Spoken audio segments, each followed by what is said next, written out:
क्या हमारा भाग्य सच में बड़ा होता है, लेकिन हम उतना ही देख पाते हैं जितना हमें समझ आता है। क्या आप इसे आसानी से समझा सकते हैं? चलो इस एक छोटी कहानी से समझते हैं।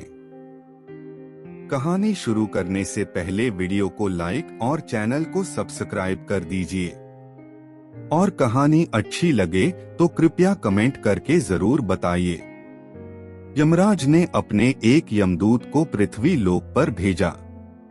पृथ्वी लोक पर एक स्त्री मर रही थी। यमदूत उस स्त्री की आत्मा लेने आया था।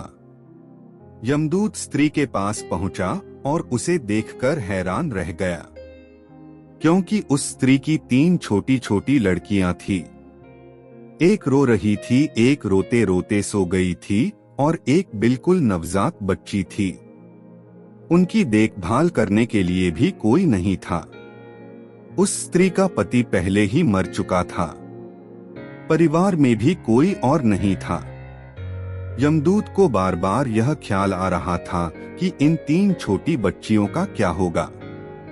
तो अंत में यमदूत खाली हाथ ही वापस लौट गया और जाकर यमराज से कहा कि मैं उस स्त्री की आत्मा को नहीं ला पाया, मुझे क्षमा कर दें।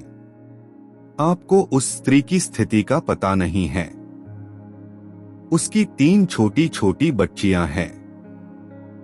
क्या यह नहीं हो सकता कि उसे कुछ दिन और जीवनदान दे दिया जाए, जब तक कि वह लड़कियां थोड़ी बड़ी ना हो जाएं? अभी उनको कोई देखने वाला भी नहीं है। यमराज ने यमदूत की बात सुनकर कहा, तू तो उससे भी ज्यादा समझदार हो गया, जिसकी मर्जी से मौत होती है, जिसकी मर्जी से जीवन होता है। तूने अपनी पहली गलती कर दी और तुझे इसकी सजा जरूर मिलेगी। तुझे पृथ्वी लोक में जाना पड़ेगा और जब तक तू अपनी मूर्खता पर 3 बार हंस नहीं लेता, जब तक वापस नहीं आ सकता। इसे थोड़ा समझना। 3 बार अपनी मूर्खता पर हंसना, क्योंकि दूसरों की मूर्खता पर तो अहंकार हंसता है, और जब अपनी मूर्खता पर हंसते हैं तो अहंकार टूटता है। यमदूत इस बात के लिए राजी हो गया। उसे लगा, सही तो मैं हूँ, हंसने का मौका कैसे आएगा। उसे पृथ्वी लोक पर फेंक दिया गया। सर्दियों का मौसम शुरू होने वाला था। एक मोची अपने बच्चों के लिए गर्म कपड़े और कंबल खरीदने जा रहा था, तो उसने रास्ते में एक नंगे आदमी को सर्दी में ठिठुरते हुए देखा। वह नंगा आदमी वही यमदूत था। उस मोची को उस पर दया आ गई, तो उस मोची ने अपने बच्चों के बजाय उसके लिए कंबल और कपड़े खरीद लिए और उस यमदूत को अपने साथ अपने घर ले आया। उस यमदूत को लेकर मोची घर आ गया। उसकी पत्नी बहुत नाराज हुई, खूब चिल्लाई, और यह सब देख यमदूत पहली बार हंसा। मोची ने कहा, क्या बात है, तुम हंस क्यों रहे हो? यमदूत ने कहा, मैं जब 3 बार हंस लूंगा जब आपको बताऊंगा। यमदूत पहली बार इसलिए हंसा क्योंकि मोची की पत्नी को पता ही नहीं था कि मोची अपने साथ एक यमदूत को घर लेकर आया है, जिसके घर में आते ही हजारों खुशियां आ जाएंगी। लेकिन मनुष्य देख ही कितनी दूर तक सकता है। पत्नी तो सिर्फ इतना ही देख पा रही थी कि बच्चों के लिए कपड़े और कंबल नहीं आए। जो खो गया है उसे देख रही है और जो मिला है उसका अंदाजा ही नहीं है। घर में यमदूत आ गया है, जिसके आते ही घर में हजारों खुशियों के द्वार खुल जाएंगे।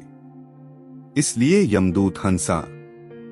यमदूत ने जल्दी ही उस मोची का सारा काम सीख लिया और उसके बनाए हुए जूते इतने प्रसिद्ध होने लगे कि मोची कुछ ही महीनों में धनवान होने लगा। कुछ ही महीनों में उसकी ख्याति पूरे लोक में पहुंच गई। उसके जैसे जूते बनाने वाला कोई नहीं था। यहाँ तक कि राजा महाराजा के जूते भी उससे ही बनकर जाने लगे। एक दिन राजा का एक आदमी मोची के पास आया और बोला, यह चमड़ा बहुत कीमती है, आसानी से कहीं मिलता नहीं है। कोई भूल नहीं होनी चाहिए। जूते बनाने हैं, स्लीपर नहीं बनाने हैं। चमड़ा सिर्फ इतना ही है। मोची ने भी यमदूत को कहा, स्लीपर नहीं बनाने हैं, जूते बनाने हैं।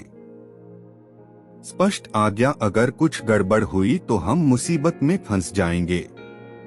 लेकिन यमदूत ने तो स्लीपर ही बना दिए, जिसे देखकर मोची को बहुत गुस्सा आया और लकड़ी उठाकर यमदूत को मारने लगा और बोला कि मैंने कितनी बार बोला था जूते बनाने हैं, स्लीपर नहीं बनाने, और फिर भी तूने स्लीपर बना दिए।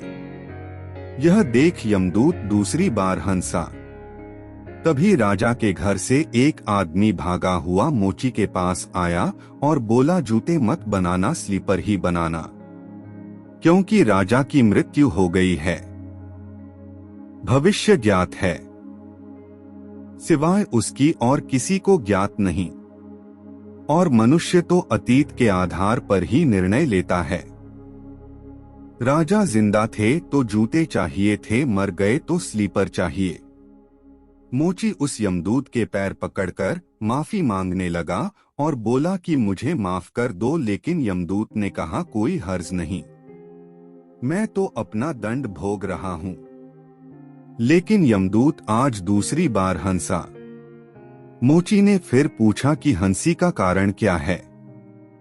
यमदूत बोला, जब तीसरी बार हंसूंगा तब बताऊंगा।